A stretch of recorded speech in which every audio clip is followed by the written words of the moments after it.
अस्सलाम वालेकुम, I am dental surgeon doctor Kiran Haseeb. आज मैं आपको बहुत सारी इंपॉर्टेंट चीज़ों के बारे में बताऊंगी।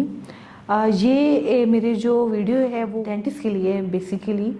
इस लिहाज से है कि हमारे जो बहुत सारे पेशेंट होते हैं, ठीक है, जब वो हमारे क्लिनिक में आते हैं तो हमारा ये फ़र्ज़ नहीं बनता कि सिर्फ हम उनके दांतों को देखें, ठीक है। इसके अलावा हमने उस वक़्त बहुत सारी चीज़ों को देखना होता है कि बहुत सारी डिजीज़ ऐसी होती हैं जो स्टार्ट हो रही होती हैं और आप उसकी चेंजेस मुंह में देखकर आप अपने पेशेंट को अलर्ट कर सकते हैं, उसके टेस्ट वगैरह करवा सकते हैं और उसे बता सकते हैं कि मुझे थोड़ा डाउट हो रहा है कि आपकी कोई ये डिज़ीज़ प्रोग्रेस में तो नहीं है।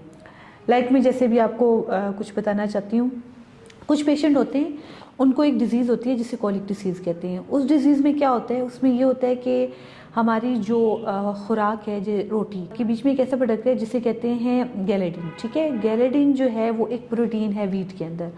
तो इसकी जो कुछ पेशेंट होते हैं जिनको कॉलिक डिसीज़ होती है वो इससे जो है ना सेंसिटिव होते हैं। वो जब भी इसको swallow करते हैं तो वो इसको डाइजेस्ट नहीं कर पाते। वो इसको जब डाइजेस्ट नहीं कर पाते तो उसके जो इफ़ेक्ट होते हैं वो उनकी डायरिया, पेट में उनमें दर्द, वॉमिट, इस सूरत में वो जो है ना उनकी खुराक बाहर आ जाती है।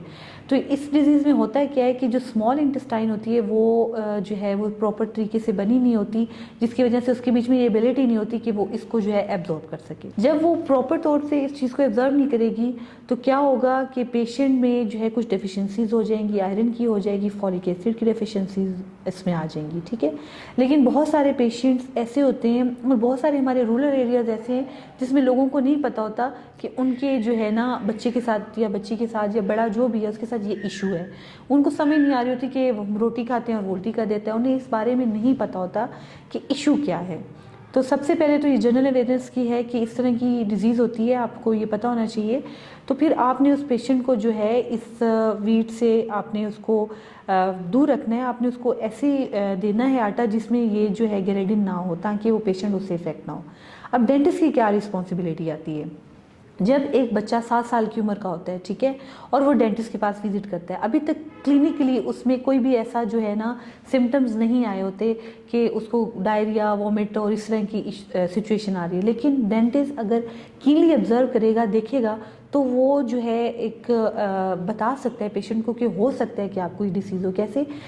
7 साल की उम्र में जो है परमानेंट लेटरल इंसाइज़र आ जाते हैं और अगर वो इंसाइज़र आपको इस तरीके से शो हों कि उनकी डेवलपमेंट सही तरीके से नहीं हुई, ठीक है, जिसको डेंटिन इनेमल हाइपोप्लेजिया कहते हैं, अगर ये शो हो रहा है तो आप पेशेंट को कुछ टेस्ट रेफ़र करें, ठीक है।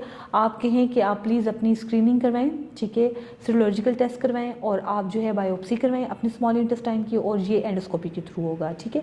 तो फिर अर्ली स्टेजेस पे ही हम उन पेशेंट को अवेयर कर सकते हैं कि ये इन द लॉन्ग टर्म आपकी बेबी को ये इफेक्ट हो सकता है। वो जब भी रोटी खाने की कोशिश करेगा उसे उल्टी आएगी तो उसको दिल करेगा लेकिन वो नहीं खा सकेगा, डायरिया उसको फ़ौरन एक्सक्रीट आउट हो जाएगी।